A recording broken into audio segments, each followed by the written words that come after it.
इतिहासा B अफ़सोसनाक ख़बर share कंदासीं। कराची के कोरंगी वारे इलाइक़े में मुबैना पुलिस मुक़ाबलो थियो आहे। 3 फोरू मारिजी विया आहिनि। ब्रेकिंग न्यूज़ है तव्हां सां शेयर कयूं पिया। कोरंगी जे KDA सोसाइटी नाले वेझो पुलिस मुक़ाबले में 3 फोरू मारिजी विया आहिनि। मारिजी वियल फोरुनि जा लाश जिन अस्पताल मुंतक़िल कया विया। जवाबदारनि जी सुञाणप न थी सघी आहे।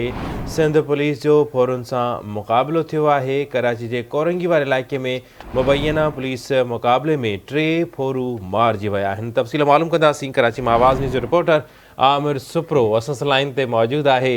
जी आमिर, कहिड़ा तफ़सील आहिनि?